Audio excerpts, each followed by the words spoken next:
El millonario lloró, porque nadie recordó su cumpleaños, hasta ver a la empleada y sus trillizos. Fernando Salazar cumplió 43 años un martes de octubre, y lo primero que hizo al despertar fue mirar el celular. No porque esperara algo en particular, o eso se dijo a sí mismo mientras la pantalla se encendía con la luz azulada de las 6 de la mañana y mostraba lo que mostraba siempre: correos del corporativo, una alerta del banco, la agenda del día con 3 juntas y una cena con un distribuidor de Guadalajara. Ningún mensaje, ninguna llamada, ninguna notificación con globos de colores, ni textos largos de gente que escribe una vez al año para decir lo que no dice los otros 364 días. Se levantó, se bañó. Se puso el traje gris que Andrea había dejado planchado en el vestidor la noche anterior, con la corbata combinada y los zapatos alineados debajo, como cada mañana, sin que él se lo pidiera y sin que él se lo agradeciera. Bajó a la cocina. El café estaba listo en la barra, la taza puesta junto a una servilleta doblada, el pan tostado en un plato con mantequilla al lado. Andrea ya se había ido con los trillizos, los llevaba a la escuela todos. Los días a las 7 porque Fernando tenía junta a las 8, y el colegio quedaba del otro lado de León, y alguien tenía que estar en la puerta antes de que sonara la campana. Fernando tomó el café de pie, en una cocina vacía, en una mansión de 600 metros cuadrados, donde el silencio era tan espeso que podía escuchar el reloj del pasillo. Miró la mesa del comedor a través de la puerta. 8 sillas, una mesa para 8 personas. Fernando comía ahí solo cada noche, en la cabecera, con el plato que Andrea le dejaba tapado antes de irse y que él calentaba en el microondas, porque para cuando llegaba del trabajo todo estaba frío. Salió al corporativo, 8 horas de juntas, llamadas, firmas, apretones de mano. Su asistente le puso 3 carpetas en el escritorio. Le recordó la cena con el distribuidor. Le trajo un café a las 11 y otro a las 3. Nadie dijo nada. Nadie le dijo nada, porque nadie sabía o a nadie le importaba o ambas cosas. Y Fernando no supo cuál de las 2 opciones dolía más. Canceló la cena del distribuidor a las 6 de la tarde. Manejó de regreso a la casa. La mansión estaba oscura, excepto por la luz del pasillo que Bruno necesitaba encendida para dormir y que Andrea siempre dejaba prendida antes de irse a su cuarto. Los trillizos ya estaban dormidos. Andrea ya se había retirado. La casa olía a la cena que ella había preparado y que Fernando encontró en la estufa, tapada, todavía tibia. No cenó. Subió al escritorio del segundo piso, el cuarto donde se encerraba cada noche desde la muerte de Catalina, y se sentó en el sillón de cuero frente al escritorio de caoba, que costó más que el departamento donde creció su padre. Abrió el cajón de la derecha. No sabía por qué lo abrió esa noche, o si lo sabía pero no quería admitirlo. Adentro, debajo de papeles y carpetas, estaba la foto, el último cumpleaños que Catalina organizó para él. Hace 4 años. La mesa del comedor, la misma mesa de 8 sillas, llena de platos, de vasos, de velas. Los trillizos tenían 2 años y llevaban gorros de fiesta que se les caían de la cabeza. Catalina estaba parada detrás del pastel, sonriendo con esa sonrisa que iluminaba la habitación entera sin necesidad de velas. Y Fernando estaba sentado en la cabecera con los 3 niños en las piernas. Y en su cara había una expresión que ya no reconocía porque hacía 3 años que no la sentía: felicidad. Cerró el cajón. Apagó la luz del escritorio.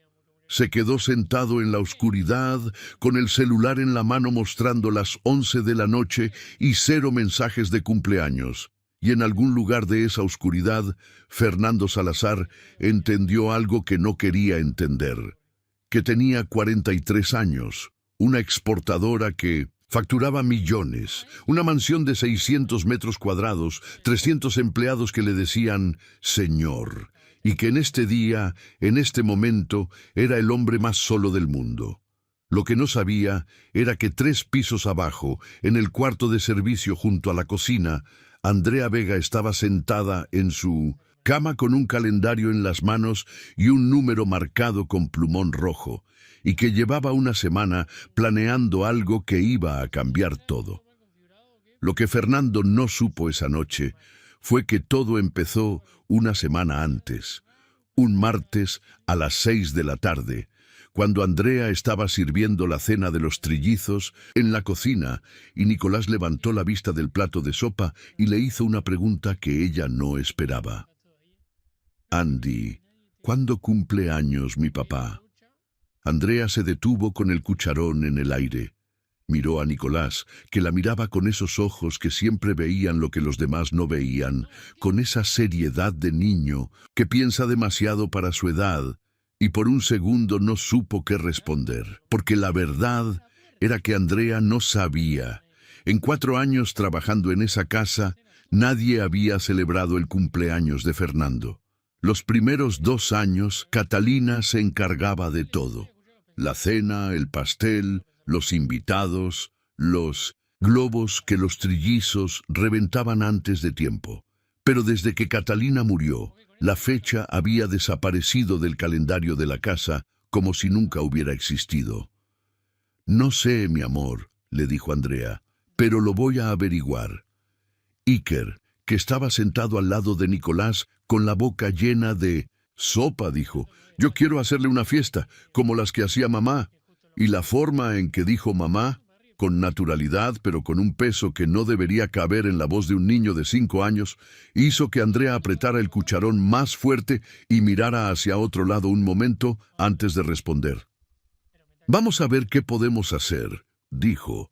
Y esa noche, después de acostar a los 3, bajó al escritorio de Fernando cuando él ya se había encerrado en el segundo piso, abrió el archivero donde Catalina guardaba los documentos importantes de la familia y buscó hasta encontrar una copia del acta de nacimiento de Fernando. La fecha estaba ahí, 14 de octubre. Faltaba una semana. Andrea subió a su cuarto. El cuarto de servicio junto a la cocina, una habitación de 3 metros por 4, con una cama individual, un ropero pequeño y una ventana que daba al patio de tendido, y se sentó en la cama con el teléfono en la mano. Abrió la aplicación del banco y miró su saldo. Le quedaban 4.800 pesos de la quincena, y todavía tenía que mandar 2.500 a su mamá en Michoacán para los gastos de la casa y la escuela de sus hermanas. Eso le dejaba 2.300 pesos para vivir 2 semanas. Hizo las cuentas en la cabeza. El mole necesitaba chiles anchos, chiles mulatos, chocolate, ajonjolí, plátano, tortillas para espesar. Los tamales necesitaban masa, manteca, hojas de maíz, pollo, el arroz, los frijoles, la ensalada y el pastel, no uno de pastelería, con fondant y 3 pisos, sino uno de casa, de los que su mamá hacía en Michoacán, con harina, huevo, leche, azúcar y vainilla, decorado con betún y las letras escritas con manga pastelera, porque así se celebraba en la familia Vega, así se celebraba cuando no había dinero para más, pero había manos que sabían hacer milagros con lo poco que tenían. Los números no daban. Si compraba todo lo que necesitaba, le quedaban 500 pesos para 2 semanas. 500 pesos para comer, para el pasaje del camión los días que no usaba la camioneta de la casa, para cualquier emergencia. Andrea miró el techo de su cuarto y pensó en lo que estaba a punto de hacer, gastar casi todo lo que tenía en una cena de cumpleaños para un hombre que ni siquiera sabía que ella existía, más allá del café de la mañana y la cena tapada en la estufa. Pero después pensó en Nicolás preguntando: «¿Cuándo cumple años mi papá?», con esos ojos que siempre veían todo. Pensó en Iker diciendo, como las que hacía mamá, con la voz de alguien que recuerda algo que ya no puede tener. Pensó en Bruno, que no había dicho nada en la cena, pero que esa noche, cuando Andrea fue a arroparlo, le preguntó en voz baja, «Andy, mi papá, ¿está triste?» Y Andrea le dijo que no, que su papá estaba bien.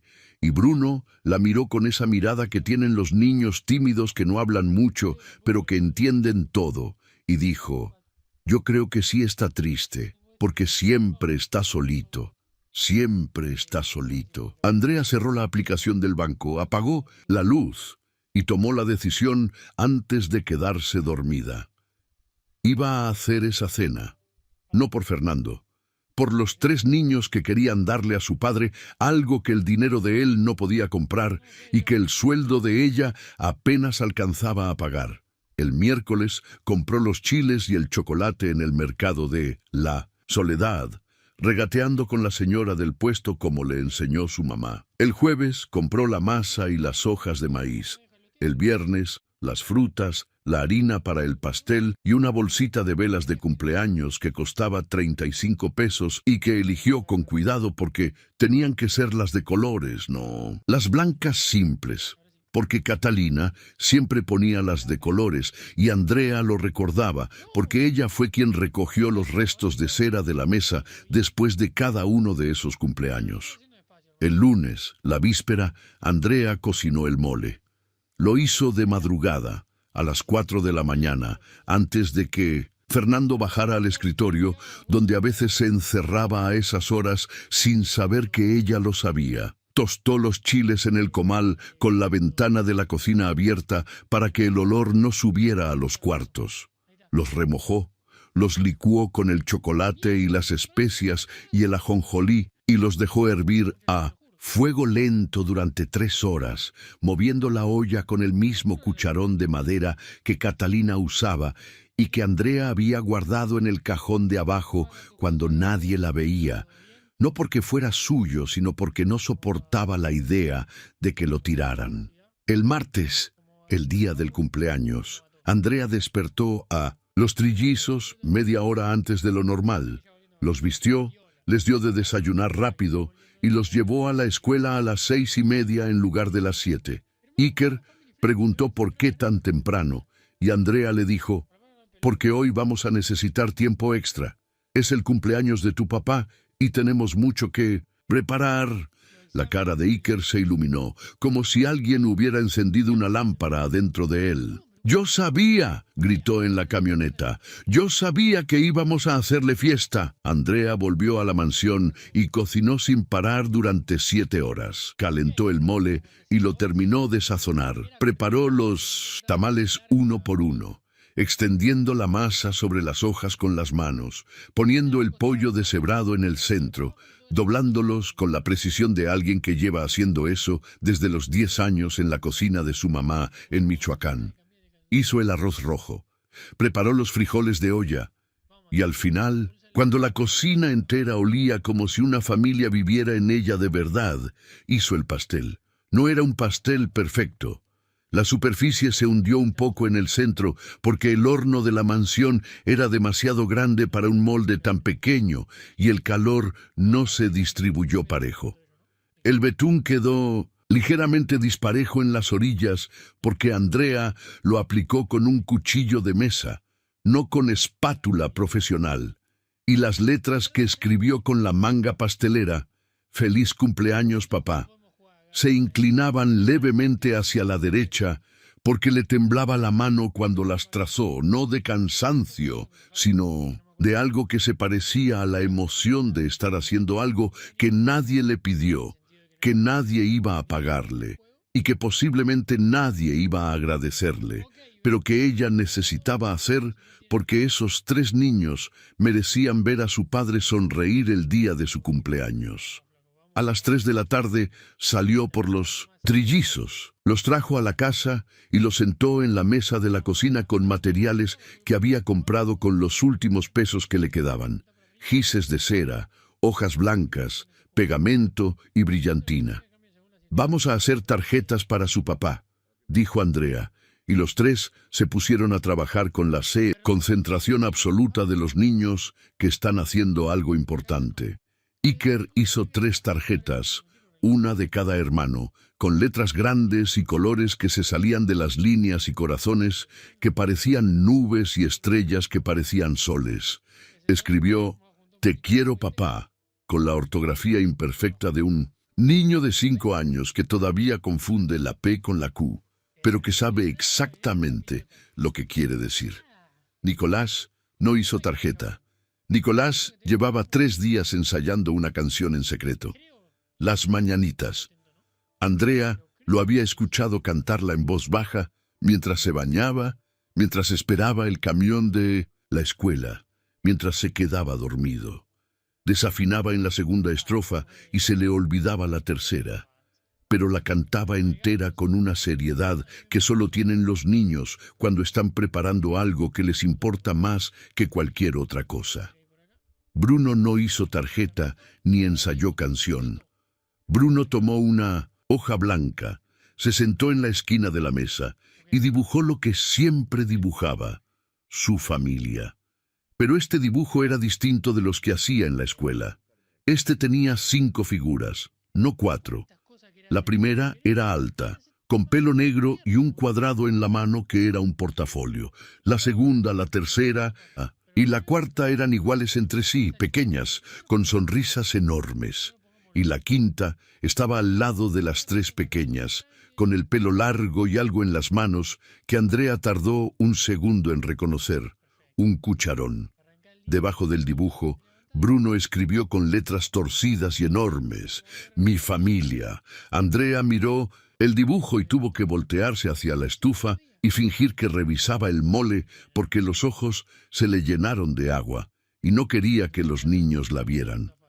Porque Bruno había dibujado 5 personas, no 4, 5. Y la quinta no era Catalina, no era Lorena, no era ninguna tía ni ninguna abuela, era ella, Andrea, la cocinera, la mujer que les cortaba las uñas y les revisaba la mochila y les cantaba en las noches para que no tuvieran miedo, y que un niño de 5 años había incluido en su familia sin pedirle permiso a nadie, porque para él no hacía falta permiso para decir la verdad.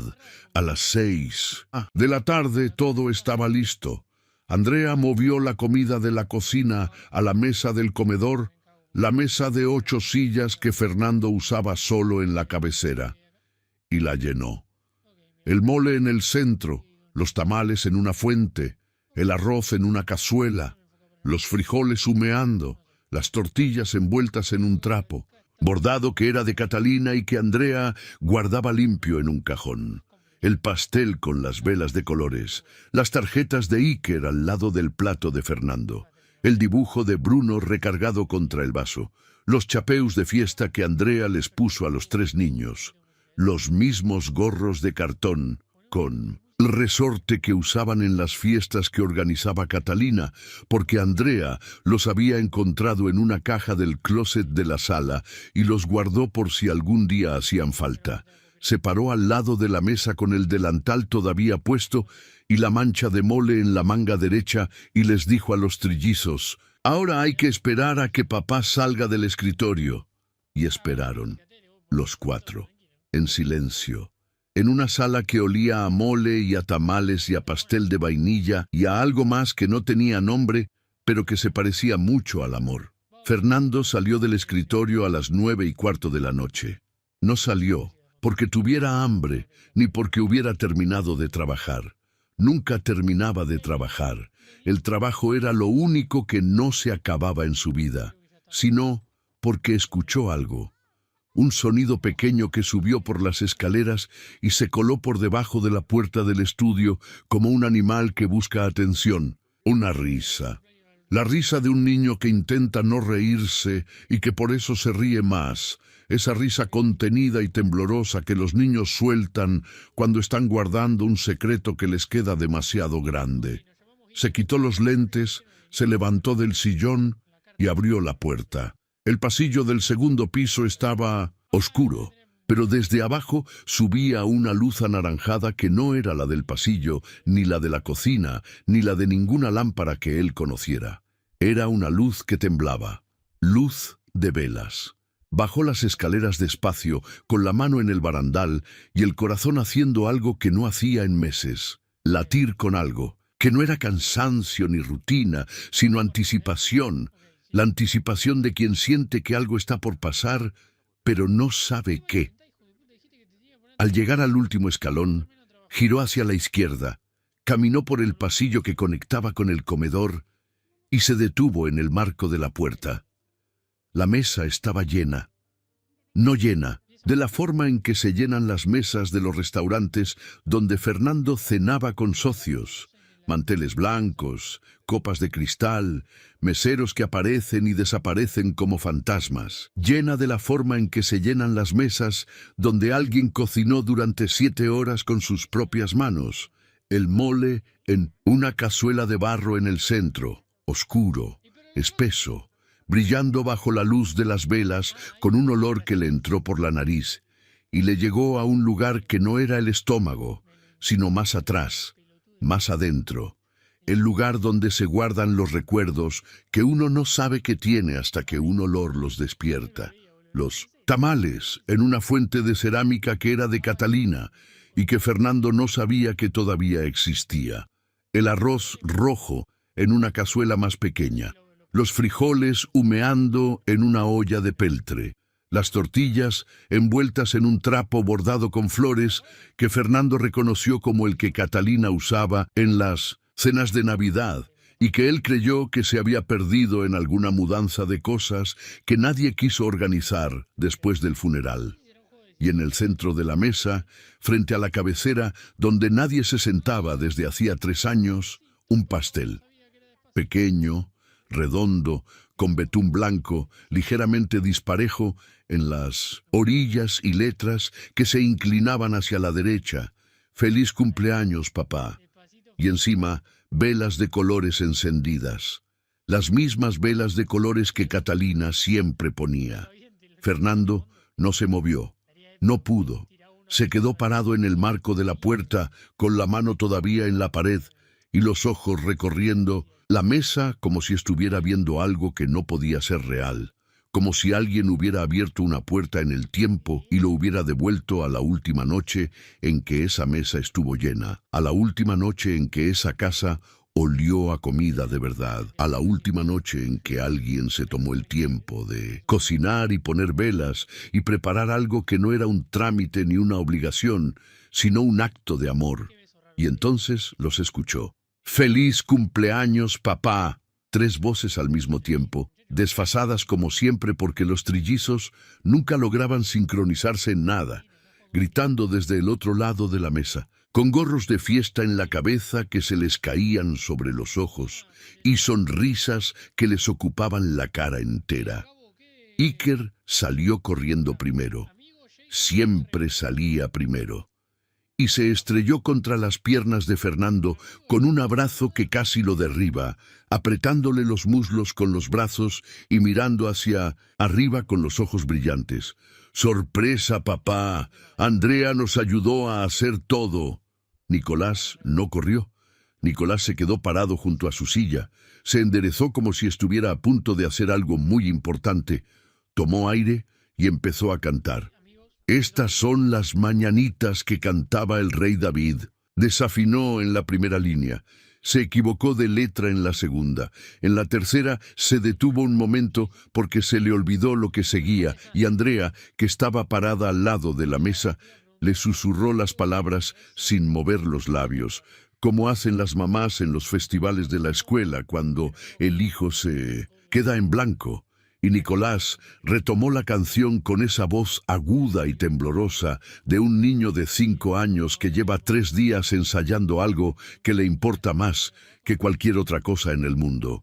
Y la cantó hasta el final, toda, completa, mirando a su padre con una seriedad que no correspondía a su edad, sino a la dimensión de lo que estaba haciendo. Cantarle al hombre que ya nadie le cantaba.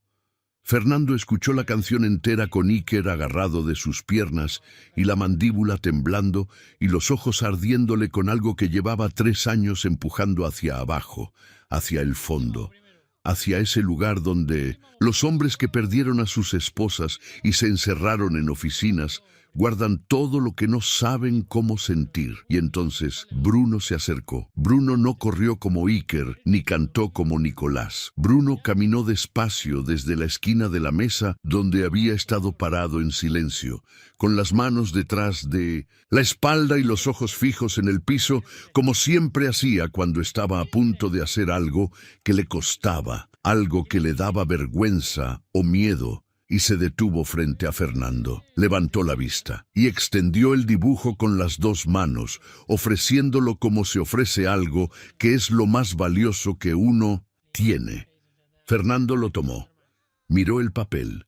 5 figuras. Una alta con un portafolio, 3 iguales con sonrisas enormes, una quinta al lado de las 3, con pelo largo y un cucharón en las manos. Y debajo, con letras torcidas que subían y bajaban como si caminaran por un camino de terracería. Mi familia. ¿Quién es esta?, preguntó Fernando señalando la quinta figura, y la voz le salió rota, partida por la mitad, como una rama que ya no puede sostener su propio peso. Es Andy, dijo Bruno, y lo dijo con la simplicidad de quien dice algo que no debería necesitar explicación. Como si fuera la cosa más obvia del mundo, como si la pregunta fuera absurda. Es Andy, papá. Ella también es de nuestra familia. Fernando levantó la vista del dibujo y miró a Andrea. Estaba parada junto a la mesa, en el mismo lugar donde había estado durante las últimas 3 horas esperando, con el delantal todavía puesto, con la mancha de mole en la manga derecha, con las manos entrelazadas al frente del cuerpo, en esa postura que adoptaba siempre que no quería ocupar demasiado espacio, con los ojos rojos y brillantes, y una sonrisa que no era una sonrisa de alegría ni de orgullo, sino una sonrisa de alivio.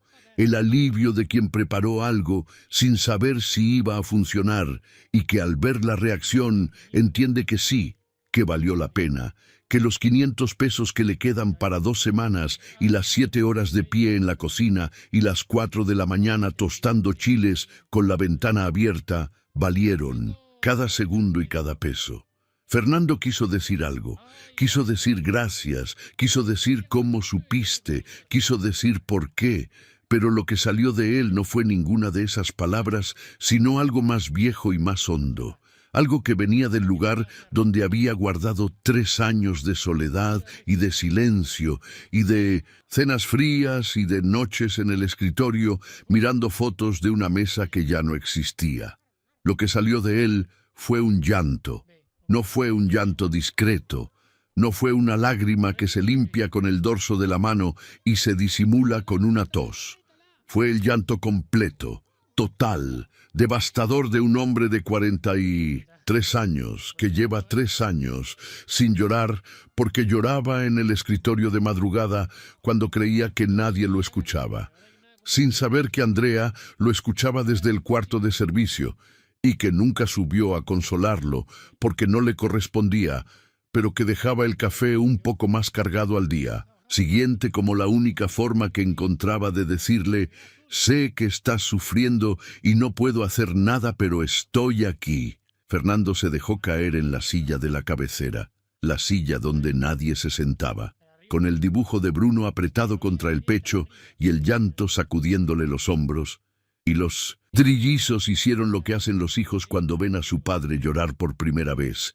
Se asustaron un segundo, se miraron entre ellos y después se acercaron. Iker le puso la mano en la rodilla. Nicolás se recargó contra su brazo. Y Bruno, que todavía estaba parado frente a él, le puso la mano en la mejilla con esa ternura torpe de los niños, que no saben qué hacer con el dolor de un adulto, pero que saben que tocar ayuda, y le dijo en voz baja: no llores, papá, ya estamos aquí, como si hubieran estado lejos, como si hubieran viajado para encontrarlo, cuando la realidad era exactamente al revés. Ellos siempre estuvieron ahí. Era Fernando el que se había ido. Andrea no se movió de su lugar junto a la mesa. No se acercó, no habló, No intentó consolar, se quedó parada con las manos entrelazadas y las lágrimas cayéndole en silencio por las mejillas, mirando la escena con la expresión de alguien que acaba de lograr lo único que quería lograr, que esos 3 niños vieran a su padre sentado a la mesa el día de su cumpleaños. Fernando se limpió la cara con las manos, respiró hondo, miró la mesa llena de comida. Miró a sus 3 hijos con los gorros de fiesta torcidos y las sonrisas todavía puestas a pesar del susto del llanto.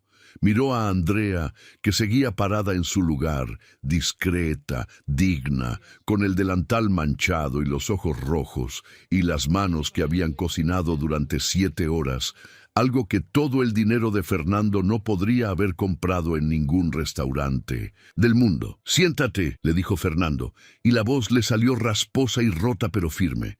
«Siéntate con nosotros». Andrea lo miró la mesa, miró la silla vacía junto a Bruno, y algo cruzó por su cara que era miedo y esperanza al mismo tiempo, el miedo de cruzar una línea que llevaba 4 años, respetando, y la esperanza de que esa línea por fin se estuviera borrando. Se sentó, cenaron, los tamales que Iker se comió con las manos, el mole que Nicolás derramó sobre el mantel y que nadie limpió porque no importaba, el arroz que Bruno revolvió con el tenedor hasta que pareció puré y que Andrea le dejó hacer porque esa noche todo estaba permitido, y el pastel con las velas de colores que Fernando sopló con los 3 niños soplando al mismo tiempo, apagando las llamas con más saliva que aire, y el deseo que Fernando pidió en silencio, con los ojos cerrados y el humo de las velas subiéndole por la cara.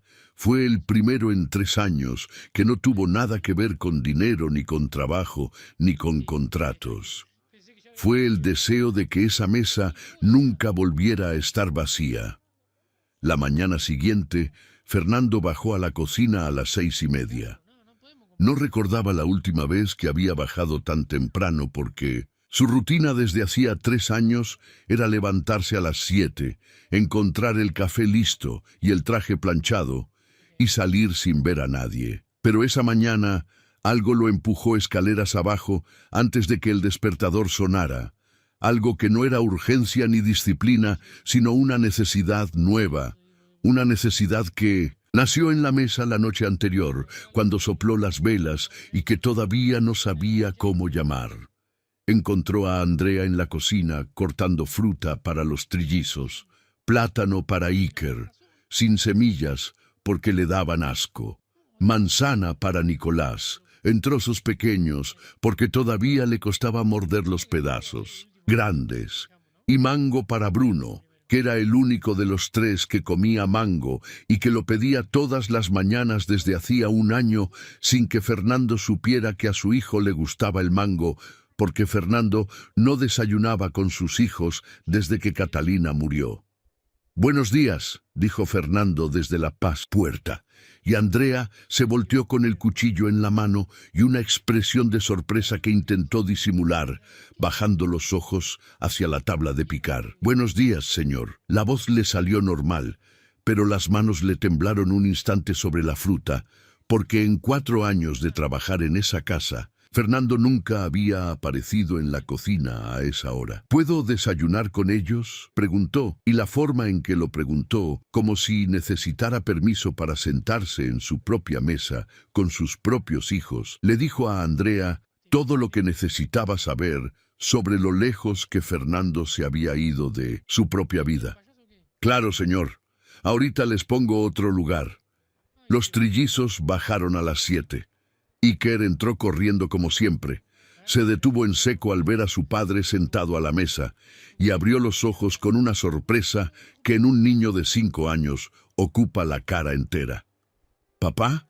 ¿Qué haces aquí?», preguntó con la honestidad demoledora de quien no sabe que las preguntas simples pueden doler. «Voy a desayunar con ustedes», dijo Fernando. «¿En serio?», preguntó Iker, y la alegría que le cruzó por la cara fue tan intensa y tan instantánea que a Fernando le provocó más dolor que felicidad, porque la sorpresa de su hijo significaba que desayunar juntos era un evento extraordinario, algo que no pasaba, algo que merecía celebrarse, y eso quería decir que él llevaba meses, quizás años, dejando 3 sillas vacías cada mañana. Nicolás entró detrás y se sentó sin decir nada, pero se sentó más cerca de Fernando de lo que solía sentarse, y durante el desayuno lo miró de reojo varias veces con esos ojos que procesaban todo, que catalogaban cada gesto y cada expresión, como si estuviera archivando evidencia de que esa mañana era distinta y de que necesitaba guardarla por si no se repetía. Bruno entró al último.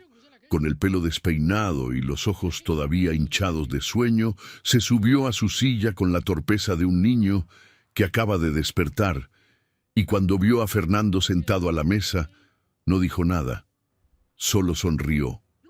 Una sonrisa breve, tímida, que desapareció tan rápido como llegó, pero que Fernando alcanzó a ver y que era suficiente. Ese desayuno le enseñó más sobre sus hijos que los últimos 2 años. Aprendió que Iker no comía la orilla del pan y que Andrea se las cortaba sin que él las pidiera, que Nicolás echaba 3 cucharadas de azúcar en la leche y que Andrea lo dejaba echar solo 2, pero miraba hacia otro lado en la tercera, que Bruno comía el mango con las manos aunque tenía tenedor, y que Andrea le limpiaba los dedos con una servilleta sin interrumpir la conversación. Pequeños detalles, mínimos, invisibles para cualquiera que no estuviera mirando. Pero Fernando estaba mirando por primera vez, y cada detalle le caía encima con el peso de todo lo que se había perdido. Los días siguientes fueron una educación. Fernando empezó a llegar a las 6 de la tarde en lugar de las 9. La primera vez que llegó temprano, Andrea estaba en la sala ayudando a Iker con la tarea de la escuela. Letras en un cuaderno de doble raya que Iker trazaba con más entusiasmo que precisión. Y Nicolás estaba sentado en el piso armando un rompecabezas de dinosaurios, mientras Bruno dibujaba en la mesa del rincón con los gises de cera desperdigados a su alrededor como una explosión de color.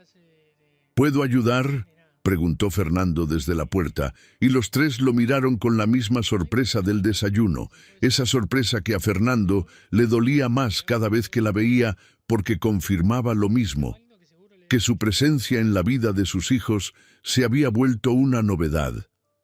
Intentó ayudar a Iker con la tarea. No sabía en qué letra iban, no sabía que la maestra se llamaba Miss Claudia, no sabía que Iker se sentaba junto a un niño llamado Mateo, que le prestaba los colores, porque a Iker se le olvidaban los suyos cada tercer día. Andrea sí sabía. Andrea sabía el nombre de cada maestra, de cada compañero, de cada tarea pendiente. Sabía que los martes había clase de educación física y que había que mandar pants y tenis. Sabía que los jueves era lunch compartido y que Nicolás no podía comer nada con cacahuate porque Iker era alérgico. Y lo que tocaba a Iker, después, lo tocaba Nicolás, y una vez, hacía 8 meses, Iker tuvo una reacción en la escuela. Y Andrea salió corriendo a buscarlo en la camioneta de la casa y lo llevó al pediatra y le puso la inyección del botiquín que ella misma había comprado y guardado en la pañalera porque el seguro médico de la empresa no cubría epinefrina, y Andrea la compró con su dinero sin decirle a nadie. Fernando no supo eso hasta una semana después del cumpleaños, cuando Andrea le mencionó de pasada que había que renovar la inyección de Iker porque estaba por vencer. ¿Qué inyección?, preguntó Fernando. Y cuando Andrea le explicó la alergia, la reacción, la carrera al pediatra, la epinefrina, Fernando se quedó callado un largo rato, procesando el hecho de que su hijo había tenido una emergencia médica hacía 8 meses y él no se había enterado. No porque nadie le hubiera dicho, sino porque no estaba, porque estaba en una junta, o en un vuelo, o en una cena con distribuidores, o en el escritorio del segundo piso con la puerta cerrada y la foto de Catalina en el cajón. Una noche, 10 días después del cumpleaños, Fernando estaba acostando a los trillizos. Era algo que había empezado a hacer desde la cena. Acostarlos él. No, Andrea. Les leía un cuento que Andrea había escogido, les daba un beso en la frente y apagaba la luz, dejando encendida la del corredor para Bruno. Esa noche, cuando terminó el cuento y se levantó para irse, Iker se sentó en la cama y lo miró con una expresión que no era de sueño, sino de algo más serio. «Papá», dijo Iker, «antes tú no cenabas con nosotros, ni desayunabas, ni nos leías cuentos. Andrea nos leía los cuentos, Andrea nos daba de cenar, Andrea nos acostaba». Fernando se quedó de pie junto a la cama sin saber qué responder. «¿Ahora sí vas a quedarte?», preguntó Iker, y la pregunta no era un reclamo sino una súplica disfrazada de curiosidad, la súplica de un niño de 5 años que necesita saber si lo que está pasando es temporal o permanente, si su padre va a volver a desaparecer al escritorio o si esta vez es de verdad. Fernando se sentó en la orilla de la cama, le puso la mano en la cabeza y dijo: «Me voy a quedar, Iker, te lo prometo. Siempre, siempre». Iker lo miró un momento, evaluándolo con esa seriedad que tienen los niños cuando deciden si creen o no en una promesa, y después asintió, se acostó y cerró los ojos. Y Fernando se quedó sentado en la orilla de la cama de su hijo, en la oscuridad, con la mano todavía en su cabeza, sabiendo que acababa de hacer la promesa más importante de su vida a la persona más pequeña de su vida, y que cumplirla significaba convertirse en alguien que todavía no sabía cómo ser. Esa semana, Fernando encontró el cuaderno. Fue un accidente. Estaba buscando un número de teléfono de la escuela en la cocina y abrió el cajón donde Andrea guardaba las cosas de los trillizos. Adentro, debajo de las boletas de calificaciones y las circulares de la escuela, había un cuaderno de espiral con la portada de plástico azul, el tipo de cuaderno que se compra por 15 pesos en la papelería de la esquina. Lo abrió. La primera página decía: Iker, Nicolás y Bruno. Cosas importantes. Y debajo, con la letra apretada y ordenada de Andrea, empezaba una lista que Fernando leyó de pie en la cocina durante 20 minutos, sin poder moverse. Página 1. Horarios. ¿A qué hora despierta cada uno? ¿A qué hora tiene hambre? ¿A qué hora le da sueño? Iker despierta a las 6:40 y si no come en los primeros 20 minutos, se pone de mal humor. Nicolás puede esperar hasta las 7, pero necesita leche antes que nada. Bruno despierta despacio y no hay que apurarlo porque se estresa. Página 2. Alergias. Iker, cacahuate, nuez. Dosis de epinefrina según peso. Número del pediatra. Número de la farmacia que tiene la inyección. Dirección del hospital más cercano. Número de la ambulancia. Todo escrito con la precisión de alguien que sabe que 1 minuto puede ser la diferencia. Página 3. Preferencias de comida. A Iker le gusta el pollo pero no la piel. Nicolás come todo pero no le gustan las verduras crudas, solo cocidas. Bruno solo come pescado si es empanizado y no se da cuenta de que es pescado. A los 3 les gusta el mango pero solo Bruno lo come diario. Página 4. Miedos. Iker no tiene miedo de nada excepto de las inyecciones. Nicolás le tiene miedo a los truenos. Cuando hay tormenta, se mete a la cama de Bruno y hay que dejarlo. Bruno tiene miedo de la oscuridad, pero no lo dice. Por eso necesita la luz del corredor encendida. Página 5. Ropa. Tallas actualizadas cada 3 meses. Zapatos, uniforme, pants, pijama. Iker crece más rápido de los pies. Nicolás rompe los pantalones en las rodillas. Bruno cuida más su ropa, pero necesita camisetas sin etiqueta porque le pican. Página 6, página 7, página 8.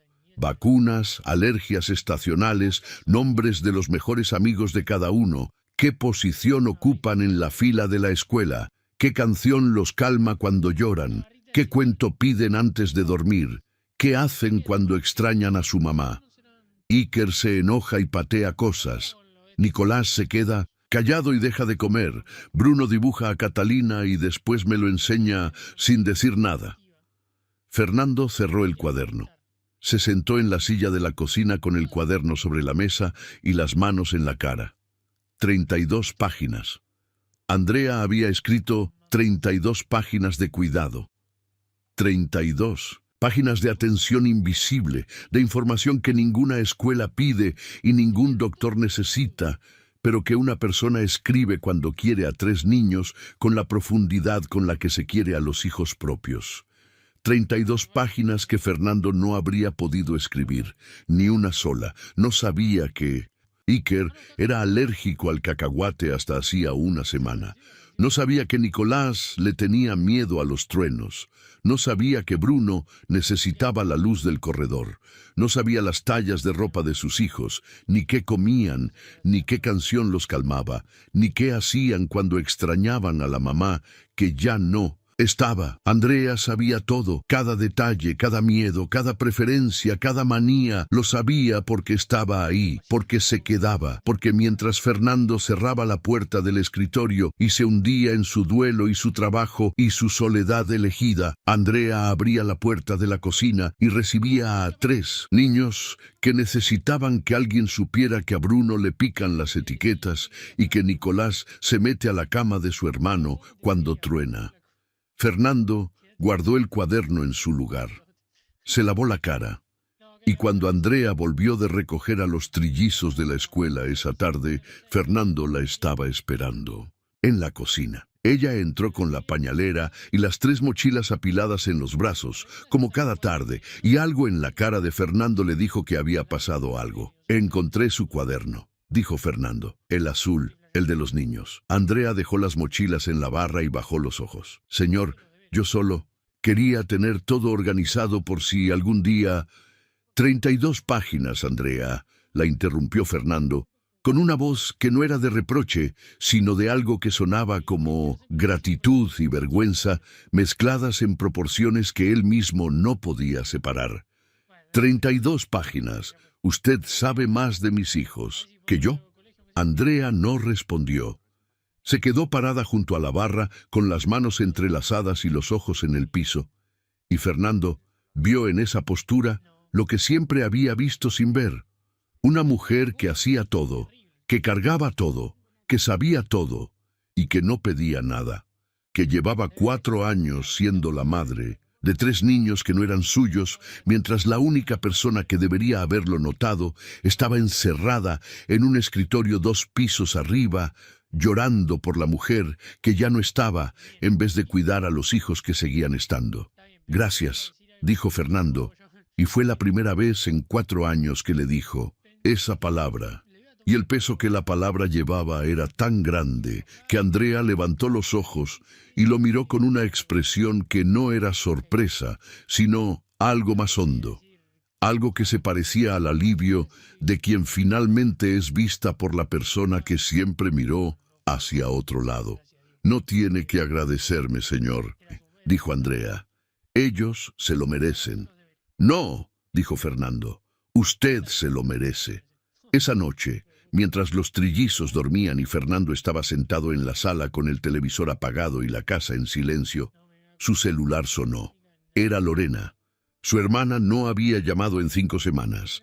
La última vez fue para pedirle dinero para arreglar el carro. Fernando contestó y antes de que pudiera decir hola, la voz de Lorena entró como una ráfaga. Fernandito, me dijeron que estás haciendo cenas familiares con la muchacha del servicio. ¿Es cierto? Fernando miró el teléfono. ¿Quién te dijo eso? No importa quién me dijo. ¿Es cierto o no? La cocinera está sentada a tu mesa cenando con mis sobrinos como si fuera la señora de la casa. Fernando apretó el teléfono. Andrea cena con nosotros, sí.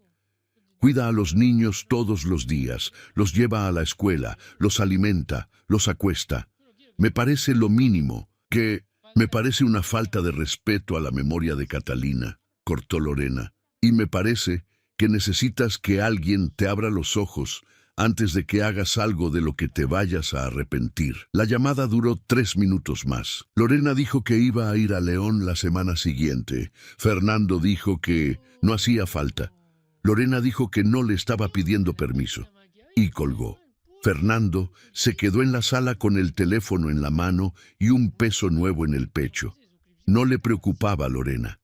Le preocupaba lo que Lorena podía hacer, porque su hermana era una mujer que nunca daba un paso sin calcular tres, y el tono de su voz no era de preocupación, sino de guerra. Lorena llegó un jueves a las 7 de la noche sin avisar. Fernando estaba sentado a la mesa del comedor con los trillizos. La misma mesa que hacía un mes estaba vacía y que ahora tenía 4 platos, 4 vasos, servilletas y un jarrón, con flores que Bruno había cortado del jardín esa tarde, porque Andrea le dijo que las mesas bonitas tienen flores y Bruno quiso que la mesa estuviera bonita para la cena. Andrea estaba sirviendo la sopa desde la cocina, entrando y saliendo con los platos, y los trillizos hablaban todos al mismo tiempo con esa energía caótica de los niños de 5 años que cuentan lo que pasó en la escuela, como si cada detalle fuera el más importante del universo. Andy, hoy Mateo se cayó en el recreo y yo lo ayudé a levantarse, decía Iker con la cuchara en el aire salpicando gotas de sopa sobre el mantel.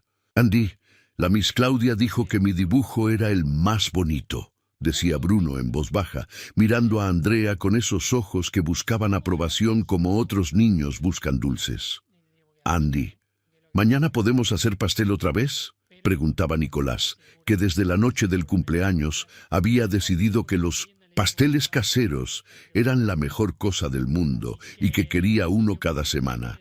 Andrea entraba con el plato de Fernando y les respondía a los 3 al mismo tiempo, con la habilidad de alguien que lleva años administrando 3 conversaciones simultáneas.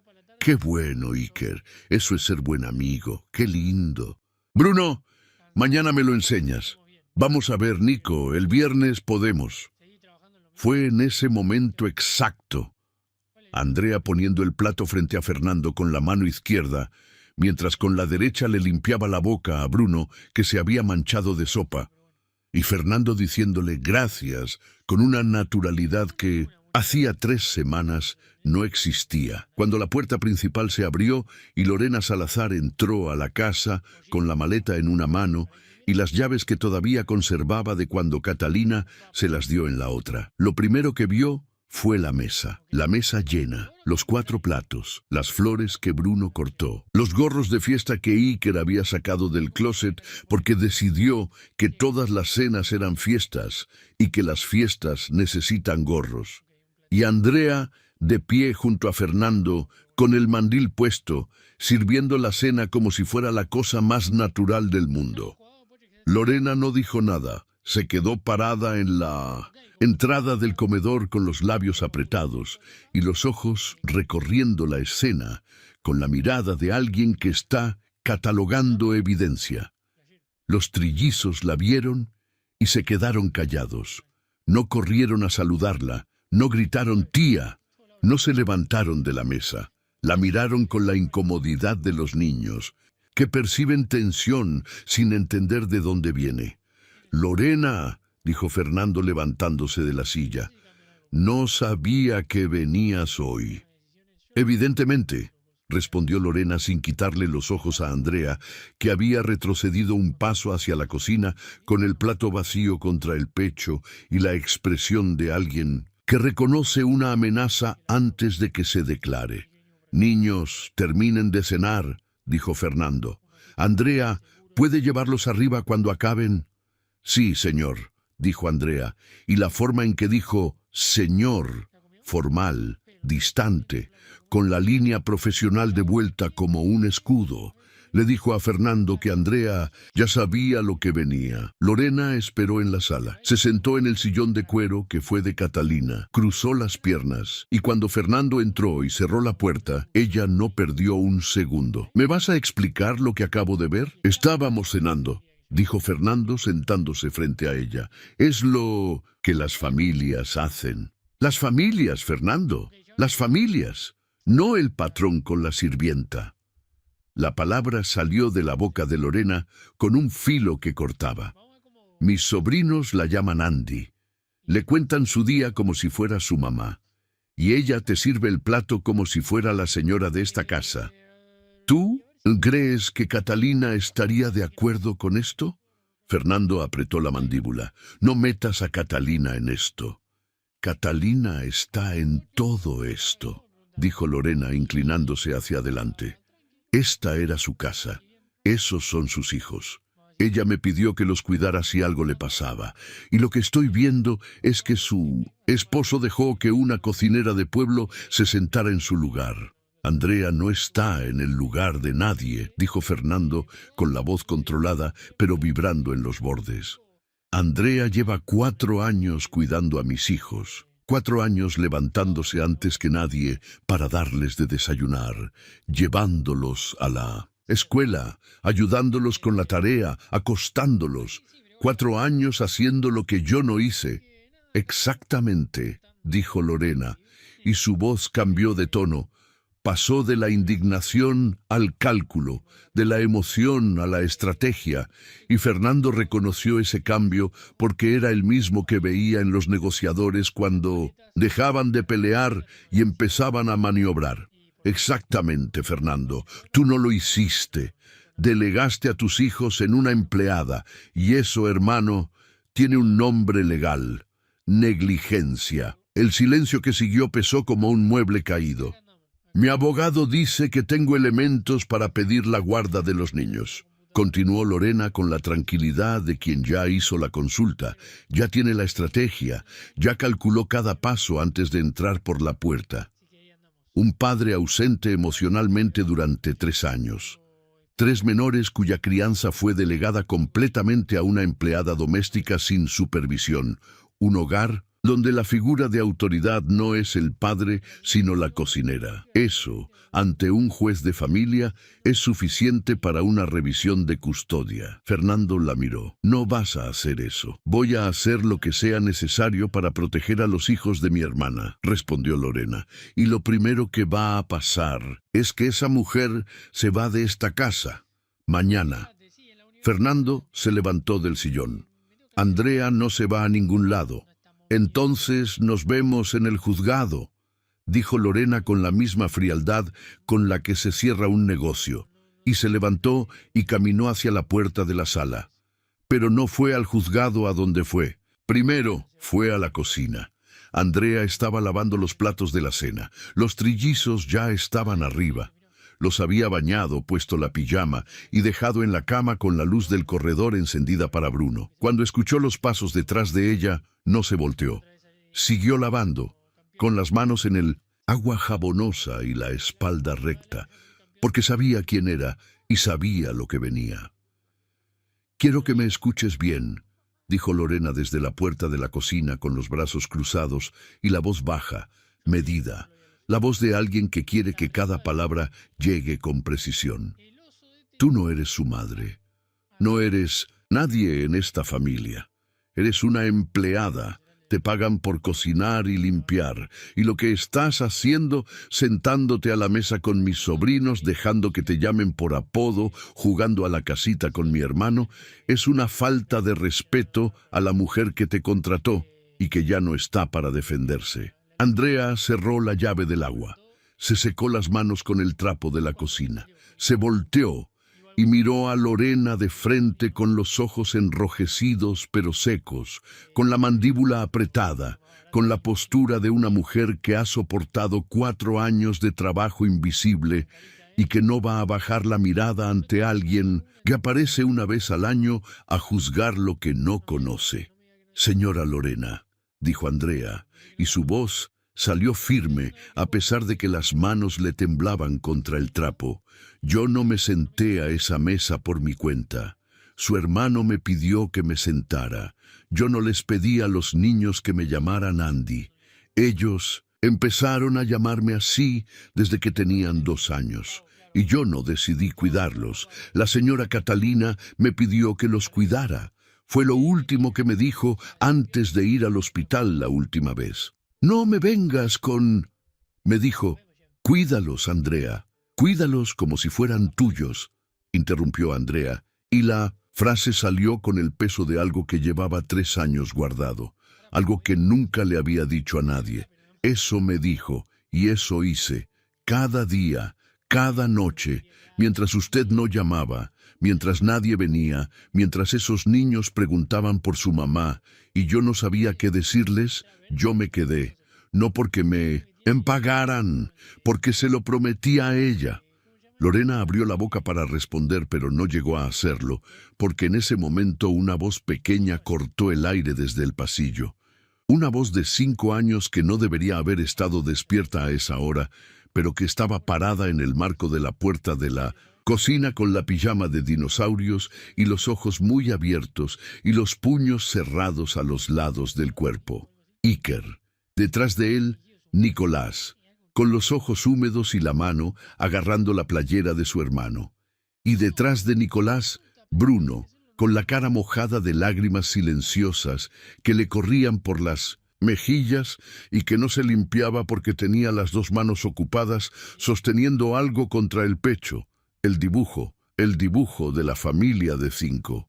«Tía», dijo Iker, y su voz tenía algo que no era normal en un niño de 5 años. Algo que sonaba a rabia contenida y a valentía y a la determinación de alguien que escuchó algo que no puede dejar pasar. Andy sí es alguien, es quien nos cuida. Es quien sabe que a Nico le dan miedo los truenos. Es quien sabe que Bruno necesita la luz prendida. Es quien me salvó cuando me puse malo de la alergia y papá no estaba. Lorena miró a Iker. Miró a Nicolás, agarrado de la playera de su hermano con el labio temblando. Miró a Bruno con el dibujo apretado contra el pecho y las lágrimas corriéndole en silencio.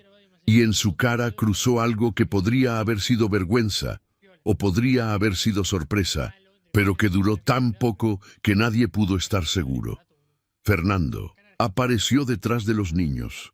Había subido a acostarlos y encontró las 3 camas vacías y las voces llegando desde la cocina. Se quedó parado en el pasillo mirando la escena.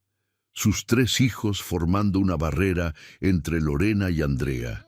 Iker al frente con los puños cerrados. Bruno llorando con el dibujo contra el pecho. Y Andrea de pie junto al fregadero, con los ojos rojos y las manos temblando contra el trapo de cocina, pero sin retroceder, sin bajar la mirada, sin moverse de su lugar. «Lorena», dijo Fernando desde el pasillo, y su voz salió con una calma que no sentía, pero que necesitaba proyectar porque sus hijos estaban mirando, y lo que hiciera en ese momento iba a quedar grabado en ellos para siempre. «Esta conversación se terminó. Mañana vamos a hablar con mi abogado. Esta noche, mis hijos necesitan dormir, y Andrea necesita que la dejen en paz». Lorena lo miró. Miró a los trillizos, miró a Andrea, y sin decir una palabra, dio media vuelta, recogió su maleta de la entrada y salió por la puerta principal. El motor de su carro arrancó 30 segundos después, y el sonido se perdió por la avenida del residencial hasta que la casa quedó en silencio.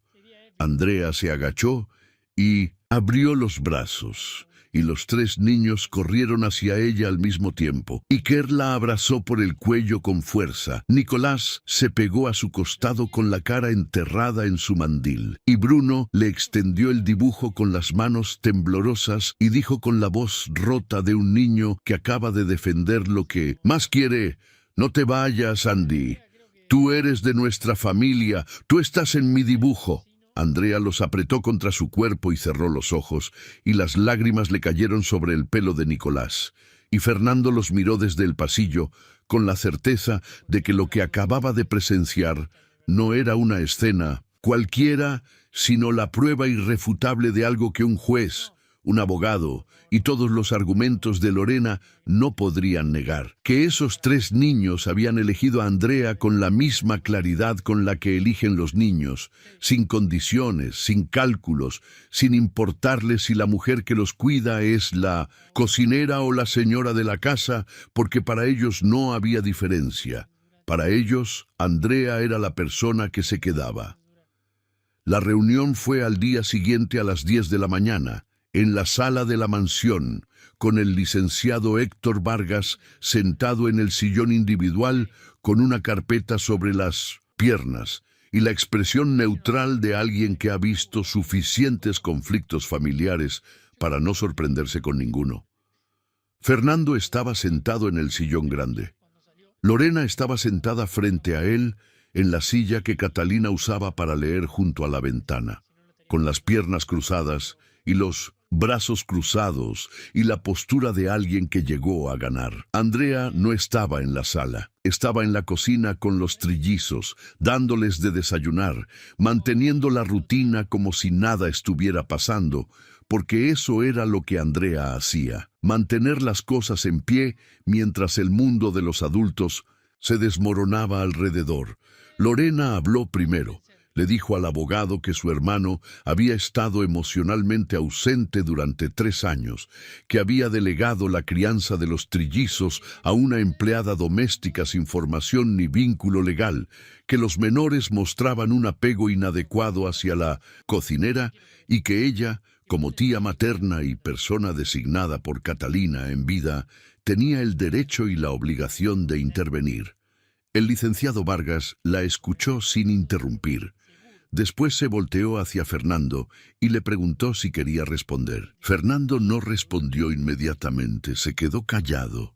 Un momento mirando a su hermana, mirándola con los ojos de alguien que está viendo con claridad algo que llevaba años difuso. Y cuando habló, no habló con la voz del empresario que negociaba contratos, ni con la voz del hermano menor que siempre cedía. Habló con la voz de un padre. Lorena tiene razón en una cosa, dijo Fernando.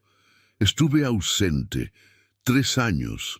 Me encerré en el escritorio del segundo piso y dejé que Andrea hiciera lo que yo debería haber hecho. Eso es verdad. No lo voy a negar. Lorena asintió con la satisfacción de quien escucha la confesión que estaba esperando. Pero lo que Lorena no dice, continuó Fernando, es que durante esos 3 años ella no llamó una sola vez para preguntar cómo estaban los niños. No vino a un solo cumpleaños. No mandó un solo regalo. No sabe en qué escuela están. No sabe cómo se llaman sus maestras. No sabe que Iker es alérgico al cacahuate, no. Sabe que Nicolás le tiene miedo a los truenos. No sabe que Bruno necesita la luz del corredor para dormir. Eso no tiene nada que ver con... Tiene todo que ver, dijo Fernando sin levantar la voz pero sin detenerse. Porque la persona que sí sabe todo eso es Andrea. La persona que se levanta a las 6 de la mañana para cortarles la fruta es Andrea. La persona que tiene un cuaderno de 32 páginas con cada alergia, cada vacuna, cada miedo y cada preferencia de mis hijos es Andrea. La persona que compró con su propio dinero la inyección de epinefrina que le salvó la vida a Iker hace 8 meses es Andrea. La persona que gastó su sueldo entero para hacerme una cena de cumpleaños, porque mis propios hijos le preguntaron cuándo era mi cumpleaños, y nadie más se acordó. Ni mis socios, ni mis amigos, ni mi hermana, es Andrea. Lorena abrió la boca, pero Fernando no la dejó hablar. Y Catalina lo sabía, dijo con una voz que se le quebró en la última sílaba. Catalina le pidió a Andrea que los cuidara. Fue lo último que le dijo antes de ir al hospital, y Andrea cumplió. Cada día, sin contrato, sin reconocimiento, sin que nadie se lo agradeciera, mientras tú, Lorena, la única vez que viniste en 3 años, fue a pedirme dinero para tu carro, así que no me hables de la memoria de Catalina, porque la única persona en esta casa que honró lo que Catalina pidió no fui yo, fue Andrea. El silencio que siguió ocupó la sala entera. Lorena tenía los labios apretados y los ojos fijos en la pared detrás de Fernando, y en su cara había algo que ya no era estrategia, sino la incomodidad de alguien que acaba de escuchar una verdad que no puede refutar, porque cada palabra era cierta. Fue entonces cuando la puerta de la sala se abrió. Los 3 entraron juntos. Nicolás, Primero, caminando despacio con esa seriedad que adoptaba cuando estaba a punto de hacer algo importante. Iker detrás, con los puños a los costados y la mandíbula apretada. Y Bruno al final, con el dibujo en las manos, siempre con el dibujo en las manos. Nicolás, regresen a la cocina, dijo, Fernando levantándose del sillón. No, dijo Nicolás. Y la palabra salió de su boca con una firmeza que Fernando no le había escuchado nunca, una firmeza que no era desafío sino necesidad, la necesidad de un niño de 5 años que sabe que algo está pasando y que necesita decir lo que tiene que decir antes de que los adultos decidan por él. Nicolás miró a Lorena. La miró directamente, con esos ojos que siempre veían todo, que siempre sentían todo, que percibían las cosas que los demás no querían percibir. Y habló con la voz temblorosa pero entera de alguien que está diciendo la verdad más grande que conoce. Tía, Andy es quien nos cuida. Papá trabaja mucho, pero Andy siempre está. Andy nos hace de desayunar. Andy nos lleva a la escuela. Andy nos canta cuando tenemos miedo. Andy sabe todo de nosotros. Iker dio un paso adelante. Tú no vienes nunca, tía. No sabes ni cuándo es nuestro cumpleaños. Andy sí sabe. Andy sabe todo. Y papá ahora también sabe porque Andy le enseñó. Y Bruno caminó hasta donde estaba Lorena sentada, se paró frente a ella y extendió el dibujo. El mismo dibujo de siempre. 5 figuras. El papá con el portafolio, los 3 hermanos con sonrisas enormes y Andrea con el cucharón. Mi familia, escrito abajo con letras torcidas. Lorena miró el dibujo. Lo miró un largo rato, más del que necesitaba para ver 5 figuras de palitos en una hoja blanca, y algo se movió en su cara que no era cálculo ni estrategia, sino algo más humano, algo que se parecía al reconocimiento tardío de que los niños que estaba intentando proteger ya le estaban diciendo con toda la claridad del mundo quién los protegía de verdad. El licenciado Vargas habló por primera vez en 15 minutos. Se aclaró la garganta y dijo, con la voz profesional, pero con un tono que dejaba entrever que lo que acababa de presenciar le había afectado más de lo que su oficio permitía mostrar. Señora Salazar, para efectos legales, no existe base para una solicitud de cambio de custodia. El señor Mendoza es el padre legal y custodio de los menores. No hay evidencia de negligencia activa y la presencia de una cuidadora de confianza no constituye delegación irresponsable, sino, de hecho, lo contrario.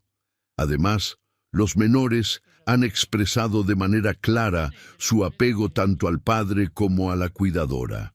Cualquier juez de familia que escuchara lo que acabo de escuchar llegaría a la misma conclusión. Lorena no respondió. Se quedó sentada un momento con el dibujo de Bruno todavía en las manos, mirándolo, y después lo dejó sobre la mesa de centro con cuidado, como si acabara de entender que lo que tenía entre los dedos no era un papel con figuras de palitos, sino la verdad de 3 niños que sabían mejor que los adultos quién era su familia. Se levantó.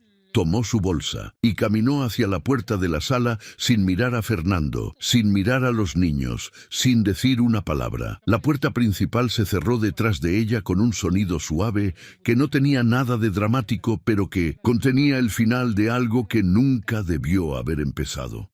Fernando se quedó de pie en la sala con los 3 trillizos mirándolo desde abajo y el silencio de la casa envolviéndolos a los 4. Se arrodilló. Abrió los brazos, y los 3 corrieron al mismo tiempo, Iker estrellándose contra su pecho con la fuerza de siempre, Nicolás pegándose a su costado con la cara hundida en su camisa, y Bruno metiéndose debajo de su brazo con el dibujo todavía apretado en una mano y la otra mano buscando la de alguien que no estaba ahí. ¿Y Andy?, preguntó Bruno mirando hacia la puerta de la cocina. Fernando levantó la vista. Andrea estaba parada en el marco de la puerta, recargada contra la pared, con el mandil puesto y las manos entrelazadas y las lágrimas cayéndole en silencio por las mejillas, con esa postura de siempre, la postura de quien no quiere ocupar más espacio del necesario, de quien observa desde el borde esperando que alguien le diga que puede acercarse. «Venga», dijo Fernando. Andrea caminó hasta donde estaban los cuatro, despacio, y cuando llegó, Bruno le agarró la mano y la jaló hacia abajo, y ella se arrodilló junto a Fernando, y los tres niños ajustaron el abrazo para incluirla con la naturalidad de quien no entiende por qué habría que excluirla. Y los cinco se quedaron ahí, arrodillados en la sala, abrazados, en silencio, y la casa olía a café recién hecho y a pan tostado, y a la mañana de un jueves, cualquiera donde todo había cambiado y todo seguía exactamente igual. Un año después, la mesa del comedor seguía siendo la misma mesa de 8 sillas, pero ya no sobraban 4, sobraban 3, porque cada noche, sin excepción, 5 de esas sillas estaban ocupadas. Fernando en la cabecera, Iker a su derecha, Nicolás a su izquierda, Bruno junto a Nicolás y Andrea junto a Iker, en el lugar donde se sentó por primera vez la noche del cumpleaños y del que nunca se volvió a levantar. Andrea ya no era la cocinera. Fernando le ofreció un contrato como cuidadora oficial de los trillizos 3 meses después de la reunión con Lorena, con sueldo digno, seguro médico, prestaciones y algo que Andrea no esperaba. El cuarto del segundo piso, que antes era bodega, reformado, con ventana al jardín, con una cama de verdad y un ropero que no se cerraba con alambre. La primera noche que Andrea durmió ahí, Iker tocó la puerta a las 11 porque quería enseñarle algo, y lo que quería enseñarle era un calendario que había pegado en la pared de su cuarto con cinta adhesiva.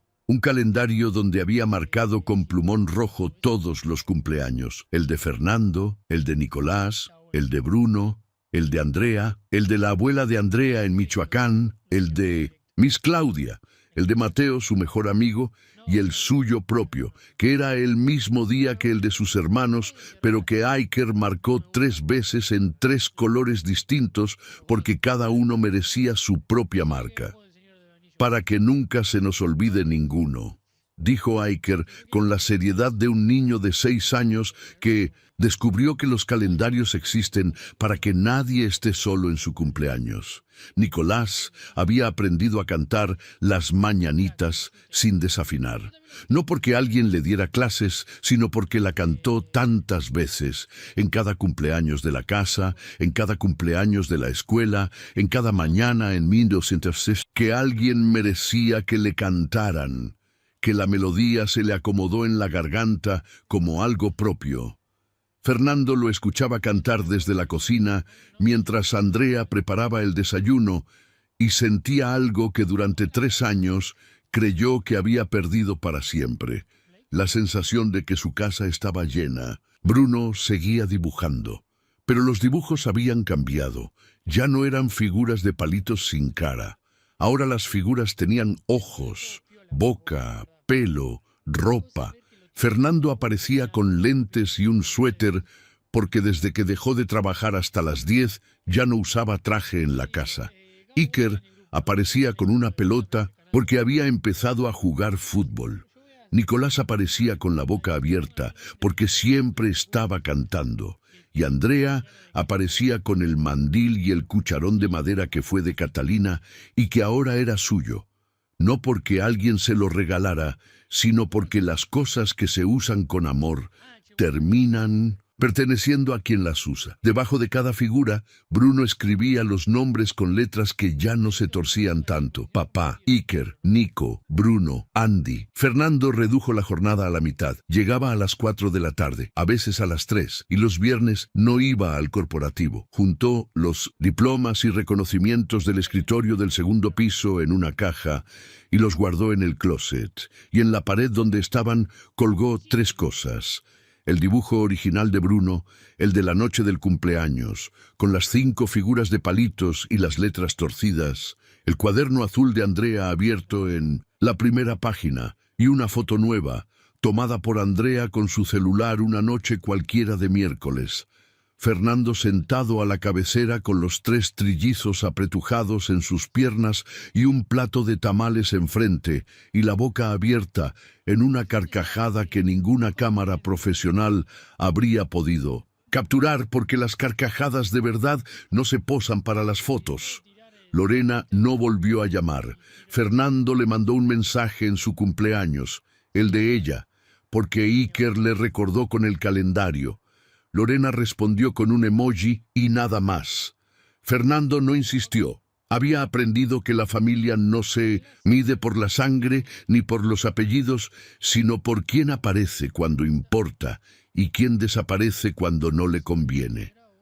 El 14 de octubre, el día que Fernando cumplió 44 años, la mesa estaba puesta desde las 5 de la tarde. El mismo mole que Andrea preparó a las 4 de la mañana, los mismos tamales hechos a mano, el mismo arroz rojo en la misma cazuela de barro, las mismas tortillas en el mismo trapo bordado de Catalina y el mismo pastel con betún ligeramente disparejo y letras que se inclinaban hacia la derecha, porque Andrea las hacía así y Fernando no habría querido que las hiciera de otra forma. Las velas de colores estaban encendidas, los gorros de fiesta estaban puestos, los 3 trillizos y Andrea, los 4, porque Iker había decidido que los gorros eran obligatorios para todos y nadie discutía con Iker cuando tomaba una decisión. Y Fernando estaba sentado en la cabecera desde antes de que sirvieran el primer plato, porque este año no hubo que esperarlo. No hubo que sacarlo del escritorio, no hubo que rescatarlo de la oscuridad del segundo piso. Este año, Fernando estaba ahí desde el principio. Sopló las velas con los 3 niños, soplando. Al mismo tiempo, como el año anterior, con más saliva que aire, con las llamas apagándose entre risas y empujones y la cera de colores derritiéndose sobre el betún blanco. Y cuando el humo subió y la cocina quedó en silencio por un segundo, Iker preguntó lo que preguntaba cada vez que alguien soplaba velas en esa casa. «Papá, ¿qué deseo pediste?» Fernando miró a Iker, que tenía betún en la nariz, miró a Nicolás, que ya estaba tarareando las mañanitas en voz baja. Miró a Bruno, que estaba dibujando algo en una servilleta con un gis de cera que sacó del bolsillo de la pijama. Y miró a Andrea, que estaba sentada en su lugar de siempre, con el mandil manchado de mole y los ojos brillantes y las manos sobre la mesa. Las mismas manos que cocinaron durante 7 horas, las mismas manos que cortaban la fruta cada mañana, las mismas manos que escribieron 32 páginas de cuidado, invisible en un cuaderno azul de 15 pesos. «Ninguno», dijo Fernando, «ya tengo todo».